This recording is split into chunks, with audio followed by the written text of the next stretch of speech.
सवाल ये है कि प्रधानमंत्री ने आती एश्योरेंस दी थी कि माइनॉरिटीज का हम पूरी तरह से ख्याल रखेंगे। सबसे बढ़िया स्टेटमेंट उन्होंने पार्लियामेंट में दी थी, वो बात है। अब 7 साल के बाद जब बैठते हैं तो अभी भी लगता है बीजेपी के बारे में ये प्रचार है या सच है या झूठ है, पर ये एक परसेप्शन है कि आप सिर्फ अभी भी हिंदू मुस्लिम के नाम पर ही चुनाव कम्युनलाइजेशन पैरालाइज करके, जैसे वेस्ट बंगाल में किया, बाकी जगह यूपी में जैसे हो रहा है, तो आप अभी भी माइनॉरिटी को साथ लेने की बजाय माइनॉरिटी और मेजोरिटी की लड़ाने की करके वोट जीतना चाहते हैं, ऐसा आपके विरोधियों का कहना है। अच्छा ये बताइए, हमारे शीर्ष नेता कौन है? मोदी जी हैं। मोदी जी है ना। मोदी जी ने कब कहा कि हिंदू मुसलमान की बात करी?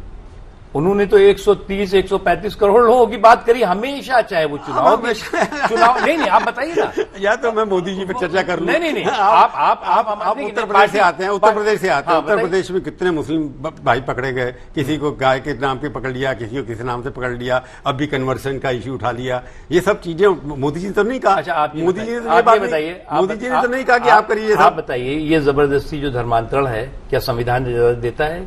क्या कोई सरकार इजाजत दे सकती है? ये चुनाव क्या जो है वो धर्मांतरण, क्या ये समाज इजाजत देता है क्या? धर्मांतरण के ऊपर इंडिया टुडे के अंदर स्टोरी मैंने 1982 में की थी, कांग्रेस की सरकार ठीक है, तब भी होता था। तब इस तरह से हल्ला तो नहीं मचाते थे सोशल मीडिया के ऊपर। वो अगर तब अगर वो ये काम करते तो आज ये ना होता। नहीं तब ये चुनाव जिस तरह का कानून का डंडा अभी चल रहा है, अगर वो तब चलाते तो आज ये खुलेआम धर्मांतरण का धंधा ना होता। धर्मांतरण आपको लगता है 2021 में शुरू हुआ क्या? नहीं, पहले से मैं तो खुद ही कह रहा हूं। 2019 में अल्लाह क्यों नहीं मचाया था? रोका क्यों नहीं आपने? ये जो लोग आज पकड़े गए हैं, 1000 लोगों करने वाला, ये कई साल से चल रहा था। आपको मालूम नहीं पकड़े गए, कहीं नहीं पकड़े गए, और कैसे नहीं? जो भी गैर कानूनी चीज है, धर्मांतरण एक इश्यू है, जो भी गैर कानूनी चीज है उस पर कार्रवाई होनी चाहिए, और ना इसकी संविधान इजाजत देगा, ना समाज इजाजत देगा, और ना कोई सरकार इजाजत दे सकती। मैं कह रहा हूं कि विरोधी दलों को मौका दे रहे हैं। जैसे लक्षद्वीप है, लक्षद्वीप में 99% मुस्लिम है, वहां पर आप कोई मीट नहीं करेंगे, हम खाना नहीं खिलाएंगे, ये नहीं करेंगे,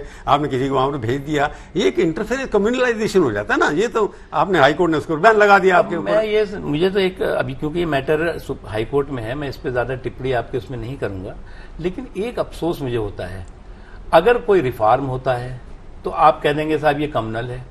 अगर कोई जो है वो लोगों की भलाई के लिए डिसीजन होता है तो आप कह देंगे ये तो जो है वो अमुक समाज क्या खाना है, कि ये खाना क्या खाएंगे, ये भी रिफॉर्म है क्या? आप अमुक समाज के खिलाफ है। नो, तो मुझे लगता है उस पर भाई मैं उसमें खाना क्या खाएंगे ये भी रिफॉर्म तो नहीं है ना। आप समझाएंगे कि मैं करूं, क्योंकि ये मैटर कोर्ट सब्जुडिस है, मैं मान गया। और ऐसे मैं जिम्मेदार नागरिक मैं समझता हूं इसको ज्यादा इस पे डिटेल में डिस्कशन ठीक नहीं है। मैं फिर कभी करेंगे। मैं जो इशू उठा रहा हूं, सवाल ये है कि आप इस पार्टी में काफी सीनियर हैं, जो मुस्लिम नेता के होने की बात है, आप सबसे सीनियर हैं। आपको लगता नहीं कि कुछ और भी करना चाहिए मुस्लिम, क्योंकि जुड़ नहीं रही, आपको वोट मिले होंगे, मैं इसके ऊपर 19% तो नहीं मिले, खैर मैं उसके ऊपर स्टेट के ऊपर चर्चा, स्टेट वाइज जाएंगे तो आपको कम मिलेंगे, कि आपके पास एमएलए भी नहीं है मुस्लिम, आपके पास एमपी मुस्लिम नहीं है, आपके पास ऑफिसर मुस्लिम नहीं है। ये एक कोई कोइंसिडेंस नहीं है।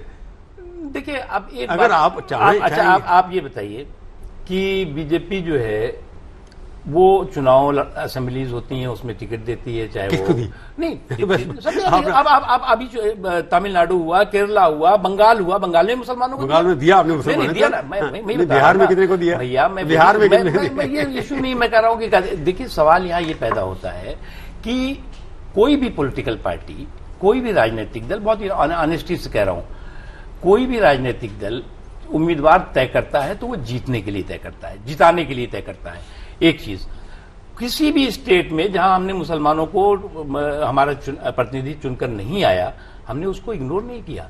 हमने वहां एमएलसी के माध्यम से उसको मिनिस्टर बनाया, उनकी जो है वो जो भागीदारी है सरकार में वो सुनिश्चित की है।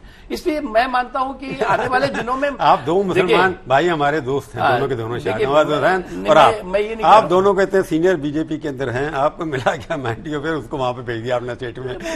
तो अच्छा आप डिजर्व नहीं करते, अच्छा बेटर मिनिस्ट्री, आपका एम्पावरमेंट नहीं होना चाहिए। एक बात ये बताइए, शाहनवाज का आपका नहीं होना चाहिए एम्पावरमेंट? पार्टी में इतनी दिनों से हम लोग काम कर रहे हैं, कार्यकर्ता हैं, और पार्टी समय समय पर अलग अलग जिम्मेदारियां देती है, उसमें किसको हम मतलब हम तो बहुत शुक्रगुजार हैं पार्टी। मैं आपकी बात, मोदी जी मेरिट के ऊपर जाते हैं तो मेरिट के ऊपर आप डिपेंड करता है कि ये मुख्तार अब्बास नकवी सिर्फ माइनॉरिटी फेयर डिजर्व करते हैं क्योंकि ये मुसलमान है, और शाहनवाज हुसैन एमएलसी वहां बनना चाहते हैं जो सिविल एविएशन मिनिस्टर कैबिनेट में रहे हैं। तो कहने का ये परसेप्शन एक बनता जा रहा है, उसका कारण क्या है मैं समझना चाहता हूं। इस समय में मैं ब्लेम किसी को नहीं कर रहा। नहीं, मैं आप इस युग को अच्छी तरह जानते हैं। इस समय जो है परिक्रमा जो है वो बिल्कुल जो है वो उसका कोई स्थान नहीं है। इस वक्त परिश्रम और परिणाम, आप कवि हैं, मेरे पता है, परिश्रम और परिणाम का जो है वो स्थान है। तो परिक्रमा का स्थान बिल्कुल जीरो हो चुका है।